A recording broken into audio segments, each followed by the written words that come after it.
MP की मोहन यादव सरकार नए वित्त वर्ष में दूसरी बार 4,500 करोड़ रुपए का कर्ज लेने जा रही है। यह कर्ज 2,000 करोड़ और 2,500 करोड़ रुपए का होगा।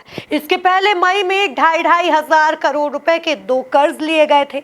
इस तरह चालू वित्त वर्ष में सरकार पर कर्ज की राशि 9,500 करोड़ रुपए हो जाएगी। वहीं लगातार बढ़ते कर्ज की राशि को लेकर राज्य में सियासत तेज हो गई है। देखिए एक खास रिपोर्ट। नए वित्त वर्ष में एमपी की मोहन सरकार एक बार फिर से कर्ज लेने जा रही है। सरकार कर्ज की इस राशि से विकास कार्य कराने के साथ कर्मचारियों के महंगाई भत्ते, लाडली बहना योजना की किश्तें जमा करने और बारिश के पहले निर्माण संबंधी कामों पर आए खर्च का भुगतान करेगी। लेकिन सरकार के कर्ज लेने को लेकर राज्य राजनीतिक हलकों में बयानबाजी और आरोप प्रत्यारोप का दौर शुरू हो गया है। विपक्षी पार्टी कांग्रेस ने जहां सरकार पर कर्ज लेकर इवेंट करने का आरोप लगाया है, वहीं सत्ता पक्ष बीजेपी ने इस पर पलटवार किया है। कांग्रेस नेता और पूर्व मंत्री पीसी शर्मा ने कहा कि सरकार कर्ज लेकर इवेंट मैनेजमेंट कर रही है। जब 2003 में दिग्विजय सिंह की सरकार गई तब 20 से 22,000 करोड़ का कर्ज था। आज प्रदेश पर 4.25 लाख से ज्यादा का कर्ज हो गया है।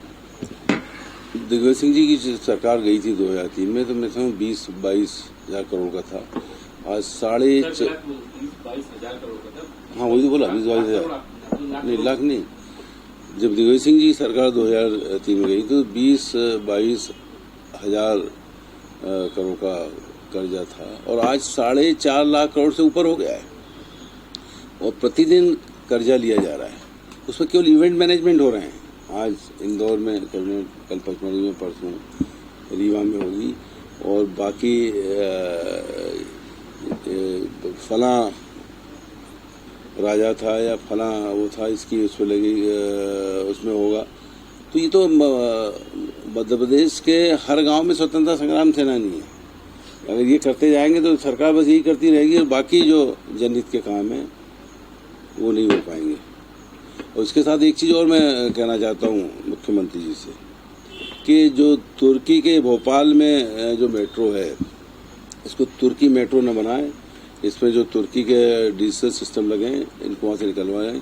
ये कैलाश विजयवर्गीय जी ने भी कहा था और ये नहीं किया तो किसी दिन, जिस समय कहीं फिर युद्ध कहीं छिड़ा और हुआ, तो वो तुर्की वहीं से भोपाल और इंदौर एक शॉक देने के लिए वहीं से डिजिटल आईटी के माध्यम से कुछ भी करा सकता है, लोगों की जान खतरे में जा सकती है। कांग्रेस के आरोप पर बीजेपी ने पलटवार किया है। बीजेपी की शिवराज सरकार में गृह मंत्री रहे नेता उमाशंकर गुप्ता ने कहा कि हर एक सरकार अपने कामकाज पूरे करने के लिए कर्ज लेती है, लेकिन कांग्रेस की सरकारों के समय तो 365 में से 364 दिन ओवरड्राफ्ट रहता था। अब स्थिति कुछ और है। हमारी सरकार समय से कर्ज को चुकाती है तो उसको और कर्ज मिलता है। देखिए, कौन सी ऐसी सरकार है जो कर्ज नहीं लेती? कर्ज किस पर्पज से लिया गया है, उसका उपयोग काय में हो रहा है और कर्ज निश्चित समयावधि में पटाया जा रहा है कि नहीं पटाया जा रहा है, इसके आधार पर किसी राज्य की आर्थिक स्थिति का आकलन किया जाना चाहिए। अब मध्य प्रदेश के रेफरेंस में देखेंगे तो कर्ज सरकार सीमा के अंदर ले रही है, विकास के कामों में खर्च कर रही है, किस्त और ब्याज की राशि समय पर चुका रही, कहीं डिफॉल्टर नहीं है। और ये मध्य प्रदेश में कांग्रेस की सरकार में हमने देखा है कि 365 में से 300 दिन ओवरड्राफ्ट रहता था। ब्याज तक हम पटा नहीं पा रहे थे, ब्याज पटाने के लिए भी सरकार ऋण लेती थी। उस परिस्थिति में जमीन आसमान का अंतर आया है। कर्ज तो बड़े बड़े करोड़पति और अरबपति भी लेते हैं, लेकिन उनकी साख इसी पर निर्भर करती है कि वो समय पर उनको चुकाते हैं कि नहीं।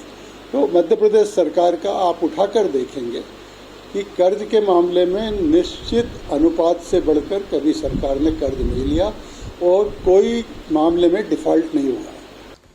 नए वित्त वर्ष में अप्रैल का महीना छोड़ने के बाद हर महीने फिर कर्ज लिए जाने का सिलसिला शुरू हो गया है। ऐसे में सियासतदार लगातार सियासी बयानबाजी में लगे हुए हैं। Bureau report, MP news, Bhopal.